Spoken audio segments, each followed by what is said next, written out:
नमस्कार. आपण रोज ना कितीतरी माहितीच्या महासागरातून जात असतो, बरोबर?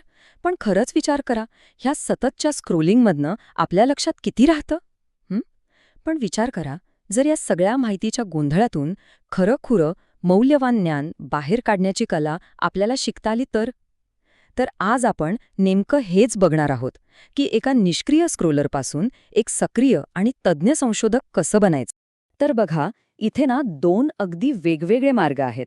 एक मार्ग आहे तो सततचा स्क्रोलिंगचा, जो खूप सोप्पा आहे, तात्पुरतं मनोरंजन देतो, पण दिवसाच्या शेवटी हातात काहीच शिल्लक राहत नाही. आणि दुसरा मार्ग आहे तो म्हणजे खोलवर संशोधनाचा. हो, मान्य आहे, तो थोडा आव्हानात्मक नक्कीच आहे, पण त्यातून जे ज्ञान आणि जी समज मिळते ना, ती आयुष्यभर आपल्यासोबत राहते. आणि सगळ्यात गंमत काय माहितीये, संशोधन म्हणजे काहीतरी कंटाळवाणं काम असं अजिबात नाहीये. उलट त्यात एक प्रकारची मेडिटेशनसारखी शांतता आहे. जेव्हा आपण एखाद्या विषयात अगदी खोलवर जातो ना, तेव्हा आपलं मन एकदम शांत आणि फोकस्ड होतं. आणि ही जी कला आहे ती फक्त अभ्यासापुरती मर्यादित नाही, तर रोजच्या आयुष्यात सुद्धा गोष्टींकडे अधिक बारकाईने आणि सजगपणे पाहायला शिकवते. चला तर मग आपल्या या प्रवासाचा पहिला टप्पा सुरू करूया.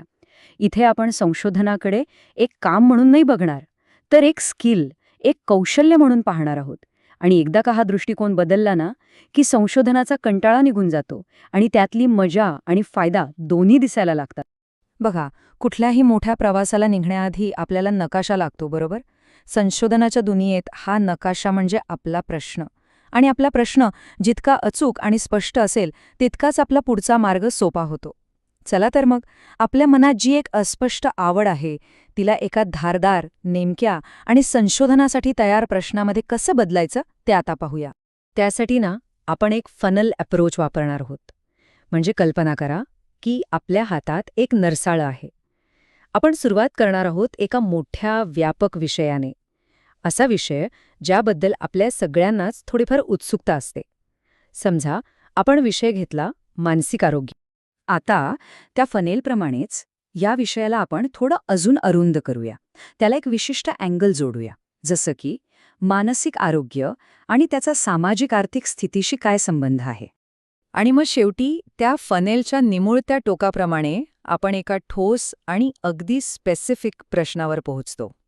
बालपणीची सामाजिक आर्थिक स्थिती नंतरच्या आयुष्यात होणाऱ्या मानसिक विकारांवर नेमका कसा परिणाम करते. हे लक्षात ठेवणं खूप महत्त्वाचं आहे की प्रश्न जितका विशिष्ट असेल ना, तितकेच चांगले आणि नेमके परिणाम आपल्याला मिळतात. चला, आपला प्रश्न तर तयार झालाय आणि आता वेळ आली आहे खऱ्या साहसाची, ज्याला आपण म्हणू शकतो द ग्रेट लिटरेचर हंट. म्हणजे काय, तर आपल्या प्रश्नाच्या उत्तरासाठी विश्वासार्ह माहितीचा खजिना शोधणं. हे अगदी एखाद्या डिटेक्टिव्हच्या कामासारखं आहे आणि हे स्किल सरावाने कोणालाही शिकता येऊ शकतं. ही शोध मोहीम आपण 5 सोप्या स्टेप्समध्ये विभागू शकतो. पहिली स्टेप, त्या विषयावरचा एक अगदी लेटेस्ट रिव्ह्यू पेपर शोधायचा.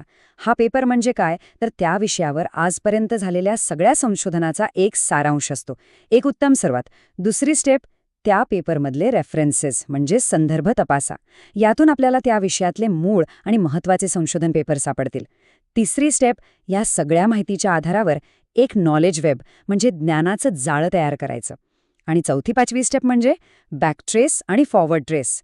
म्हणजे काय, तर त्या पेपरमध्ये कोणते जुने महत्त्वाचे संदर्भ वापरले आहेत ते पाहायचं आणि भविष्यात कोणी त्या पेपरचा संदर्भ देऊन नवीन काम केलंय का ते शोधायचं. यातून ना आपल्याला त्या विषयाचा भूतकाळ आणि भविष्यकाळ दोन्हीचा अंदाज येतो. आता हे नॉलेज वेब बनवण्यासाठी काही टूल्स खूपच उपयोगी पडतात. उदाहरणार्थ, झोटेरोसारखे रेफरन्स मॅनेजर्स तुमची सगळी माहिती व्यवस्थित मॅनेज करतात, तर रिसर्च रॅबिटसारखे टूल्स या माहितीमधले छुपे संबंध दाखवतात. नेहमी लक्षात ठेवा, जे पेपर सगळ्यात जास्त वेळा साईट केले गेले आहेत ते ओळखा आणि जे लेखक सातत्याने दर्जेदार काम करत आहेत त्यांच्यावर विशेष लक्ष ठेवा. बरं, माहितीचा खजिना तर आपण गोळा केला, पण त्यातलं खरं सोनं कोणतं आणि नुसती माती कोणती हे कसं ओळखायचं. आणि इथेच एक संशोधक आणि एक सामान्य वाचक यांच्यातला खरा फरक दिसून येतो.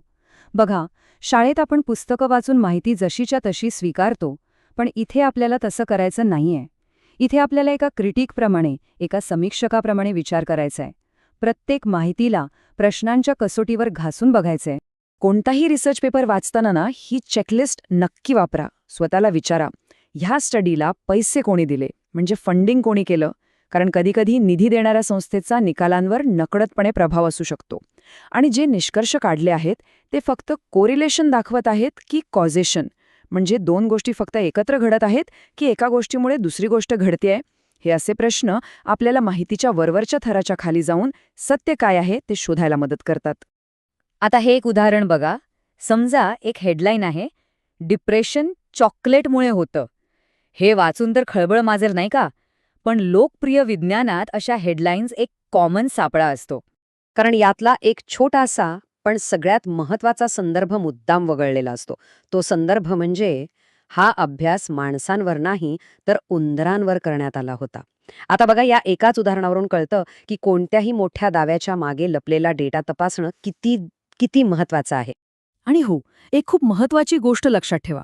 कोणतंही चांगलं संशोधन हे परफेक्ट नसतं, पण ते पारदर्शक नक्कीच असतं.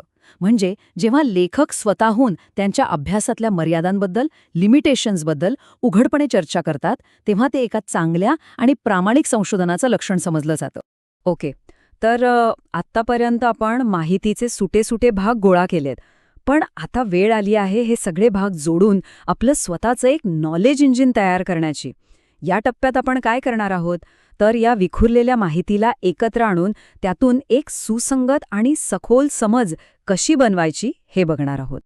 आणि ह्या कामासाठी एक सिस्टमॅटिक पद्धत असणं खूप महत्वाचं आहे. विचार करा की तुम्ही तुमच्या प्रोजेक्टसाठी एक कमांड सेंटरच बनवत आहात. म्हणजे एक सेंट्रल पेज जिथे सगळी माहिती एकत्र असेल, एक टेबल जिथे तुम्ही वाचलेल्या प्रत्येक पेपरची नोंद असेल, आणि सगळ्यात महत्वाचं, तुमच्या मनात येणाऱ्या प्रत्येक प्रश्नाची एक वेगळी यादी. प्रत्येक गोष्टीची नोंद ठेवा, विश्वास ठेवा. भविष्यात मागे वळून पाहताना हेच डॉक्युमेंटेशन तुमची सर्वात मोठी मदत करणार आहे. हे सगळं करताना पॅसिव्ह आणि ॲक्टिव्ह लर्निंगमधला फरक समजून घेणं खूप गरजेचं आहे. म्हणजे बघा, फक्त वाचणं किंवा हायलाईट करणं हे झालं पॅसिव्ह लर्निंग. खरी समज तेव्हाच येते जेव्हा आपण त्या माहितीसोबत काहीतरी करतो, काहीतरी तयार करतो, इतरांना समजावून सांगतो किंवा शिकवण्याचा प्रयत्न करतो. आणि म्हणूनच सगळ्यात महत्वाची स्टेप आहे काहीतरी क्रिएट करणं. जे काही शिकला आहात त्याचा वापर करून एक निबंध लिहा, एक ब्लॉग पोस्ट लिहा किंवा अगदी एक व्हिडिओ स्क्रिप्ट लिहा. ते कुठे पब्लिश झालं नाही तरी चालेल, काही हरकत नाही. पण स्वतःची समज तपासायची ही सर्वोत्तम कसोटी आहे. आणि आता आपण आलो आहोत शेवटच्या पण कदाचित सगळ्यात महत्वाच्या टप्प्यावर. हे सगळे एकदा करून थांबायचं नाहीये, तर संशोधनाला एक सवय कशी बनवायची आहे, एक हॅबिट. अशी सवय जी कोणत्या तरी डेडलाईनच्या भीतीने नाही तर आपल्या आतून येणाऱ्या उत्सुकतेमुळे टिकून राहील. त्यासाठी एक सोपा उपाय आहे. प्रत्येक रिसर्च सेशनच्या शेवटी स्वतःला फक्त 3 प्रश्न विचारा. 1. आज मी काय शिकलो? 2. अजून काय आहे जे मला समजलेलं नाही? आणि 3. माझं पुढचं पाऊल काय असेल? ही छोटीशी सवय पुढच्या दिवसासाठी मोमेंटम टिकवून ठेवते. आणि हाच विचार आपल्याला एका खूप सुंदर आणि अंतिम सत्याकडे घेऊन जातो. तो म्हणजे कालांतराने आपल्याला सापडलेल्या उत्तरांपेक्षा आपले प्रश्नच आपल्याला अधिक इंटरेस्टिंग वाटू लागतात. कारण खऱ्या संशोधकाचा प्रवास उत्तरांवर कधीच संपत नाही. उलट प्रत्येक उत्तर त्याला अधिक खोल, अधिक मनोरंजक प्रश्नांकडे घेऊन जातं. कारण उत्तम संशोधन आपल्याला तयार उत्तर देत नाहीत तर अधिक चांगले प्रश्न कसे विचारायचे हे शिकवतं. तर मग या ज्ञानाच्या प्रवासाची सुरुवात कोणत्या प्रश्नाने होणार?